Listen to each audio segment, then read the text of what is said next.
Officiellement, le café est une boisson énergisante, stimulante et psychotrope obtenue à partir des graines torréfiées d'un arbuste qui s'appelle le caféier.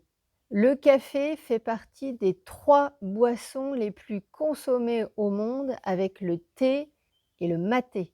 La propriété stimulante du café est appréciée des consommateurs, mais quel est l'impact réel du café sur le corps physique, mais également sur le plan subtil? C'est ce que je te propose d'aller explorer aujourd'hui. Alors bonjour Stéphanie, bienvenue sur la chaîne Pansement de l'âme. Je suis un peu comme une chercheuse de vérité dans tous les domaines du monde qui nous entourent. Je m'appuie sur une canalisation de ma conscience pour pouvoir accéder aux informations et pouvoir également les mettre en perspective. Es-tu prêt ou prête à avoir des compréhensions, voire des révélations suivant les vidéos qui t'aideront sur ton chemin d'évolution? Alors pour mémoire, je t'invite à faire preuve de discernement, à exercer ton libre arbitre et je te remercie par avance de tes likes, tes partages et tes commentaires. Et maintenant, c'est parti pour la canalisation. Alors, première question, comment le café agit-il sur l'organisme sur les différents plans? Donc le café agit sur le corps de différentes façons. D'abord sur le système nerveux, il bloque partiellement la transmission des informations qui sont sous forme électrique au niveau des neurotransmetteurs. C'est-à-dire qu'elles ne passent que partiellement. C'est comme s'il y avait un filtre finalement qui se mettait en place. Il faut une quantité infinitésimale de café pour que ça opère et donc ça veut dire que les cellules du corps ne reçoivent que partiellement les informations qu'elles auraient dû avoir. Donc en ça, le café est un perturbateur important du corps. Donc cette première action, c'est celle d'un filtre, d'un amoindrissement des informations qui devraient circuler dans le corps. Donc la conséquence, c'est que le corps ne peut pas mettre en place les adaptations qu'il devrait mettre en place au regard des sollicitations réelles que le corps reçoit en fait. Donc le café est un inhibiteur en fait du corps.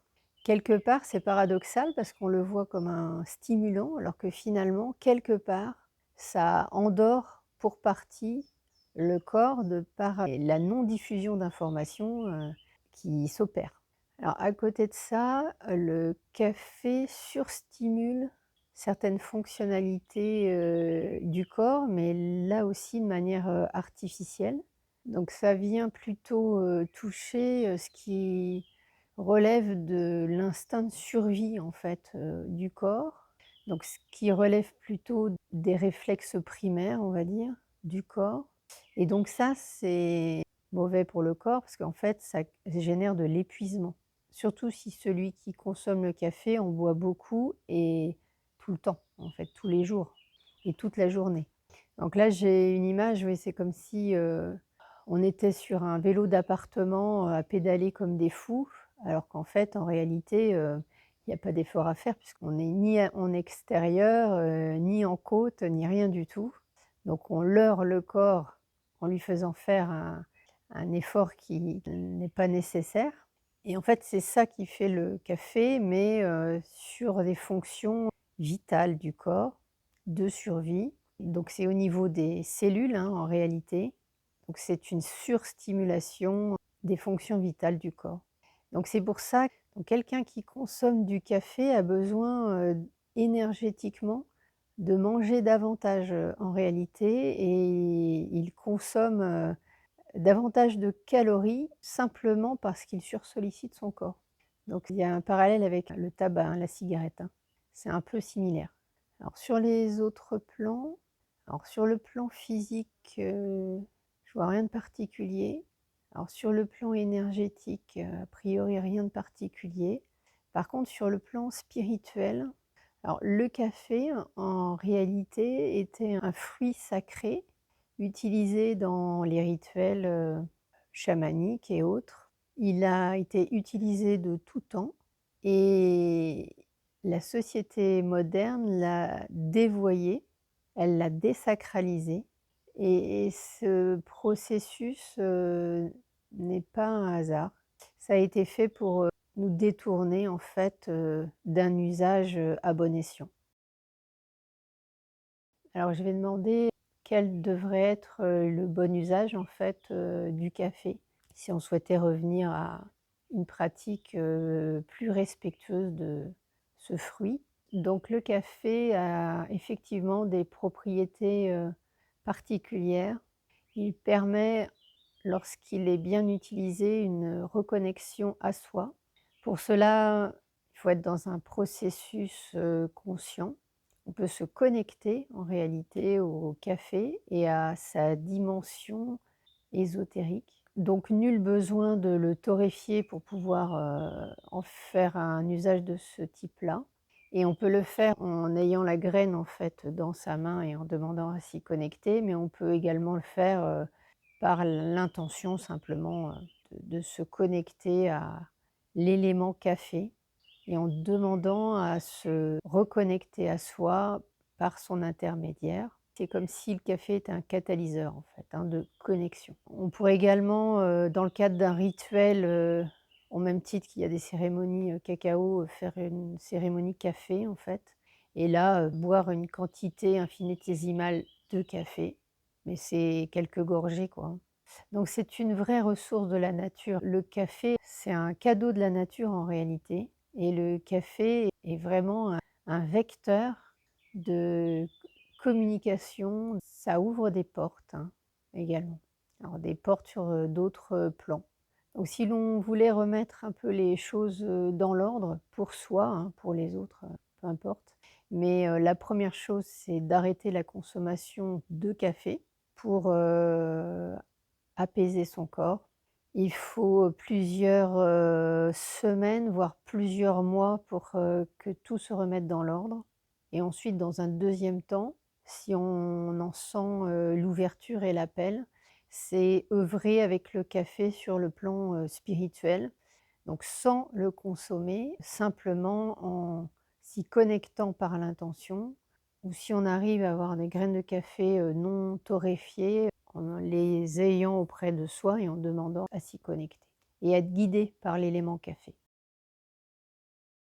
En deuxième question, j'avais est-ce que cet aliment café a une action, qui est d'amplitude ou de nature différente en fonction de l'âge et en fonction du sexe?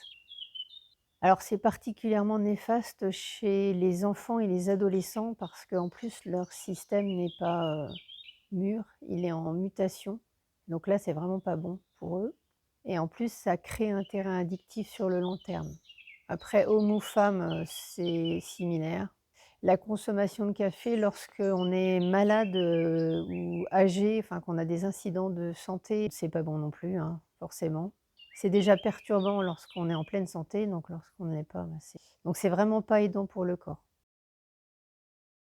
Alors autre question, quelle est l'interaction du café avec, l'ascension, l'évolution vers la 5D qui est en cours? Donc il n'y a pas plus d'enjeux que ça autour, du café, vis-à-vis du corps, physique et de l'interaction qu'il peut avoir. Les effets sont négatifs sur le corps, ils l'étaient avant, ils le seront pendant, ils le seront après. Par contre, la période est propice à la conscientisation de cela, ce qui était, quasiment inaccessible précédemment. Donc commencer à en parler, c'est le bon timing et là, c'est en lien avec l'ascension. Parce que l'humain est de plus en plus, réceptif à ces messages-là et il est de plus en plus en capacité de les intégrer et d'en tenir compte. Alors quel est le message des guides à notre intention concernant le café? Donc consommer du café, c'est une fuite, c'est illusoire. Ça revient à ne pas faire face à sa propre réalité. C'est un subterfuge. Donc ça a eu sa place quelque part, en tant qu'expérience 3D.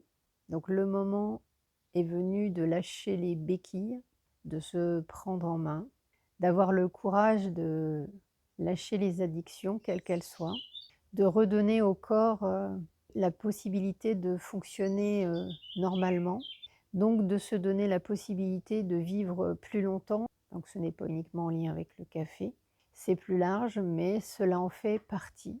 Le café, quelque part, il est facilitant de l'aliénation que l'on peut vivre, sur terre dans ce modèle 3D, parce qu'il facilite, le fait d'être, obnubilé par, le travail, le fait de faire, et il inhibe, il empêche la possibilité d'aller vers l'être. Parce que quelque part, on se coupe de son corps, puisque en empêchant la transmission des informations, on empêche le corps de fonctionner, normalement, et d'envoyer les messages d'alerte qu'il devrait envoyer.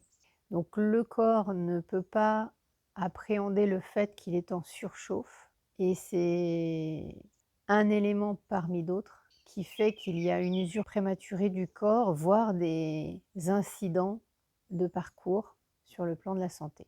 Donc il est urgent en réalité, d'arrêter le café, mais totalement, parce que même des quantités infinitésimales, ça suffit pour le perturber. Alors c'est sournois, hein, comme action, parce qu'on ne le perçoit pas vraiment, où il faut avoir arrêté le café depuis un bon moment pour, se rendre compte du bien-être, en fait, que l'on peut retrouver. Il faut des mois, hein. Et sur, ce chemin de pacification de la relation avec son corps, et le fait de pouvoir lui redonner la possibilité de bien fonctionner, et donc d'être dans un partenariat, une synergie, corps, âme, esprit. L'arrêt du café, heu, est un élément, mais il y a d'autres choses à mettre en œuvre. Et donc la meilleure boisson pour le corps, c'est l'eau. Et donc là, ce que ça me dit, c'est qu'en fait, dans les rayons de supermarché, si on ne garde que ce qui est bon pour le corps, ce qui est utile, il va rester, 5 de tous les rayons, hein, pas que de la partie boisson. Mais alors sur la partie boisson, en fait, tout est à supprimer. Le retour à l'eau plate, l'eau de source, le retour à ce que la nature, propose à l'état, naturel. Donc l'eau, les fruits, les légumes, les céréales, s'affranchir de tous les additifs qu'il peut y avoir dans l'alimentation. Ça, c'est une autre étape qui est devant nous et qui sera indispensable pour, passer à un corps, 3.0, qui pourra vivre, 200 à 300 ans. Alors c'est pas pour tout de suite, mais on peut y aller quand même, par étapes, et surtout en parler aux nouvelles générations, aux enfants, pour qu'ils adoptent les bons gestes. Alors je pensais que le sujet serait un petit peu plus léger pour cette période estivale, mais on voit que les messages, sont particulièrement, importants. Donc, je suis intéressée d'avoir tes réactions, en commentaire. Merci d'avance de tes partages, de liker également, et à très vite pour une nouvelle vidéo. À bientôt. Namasté.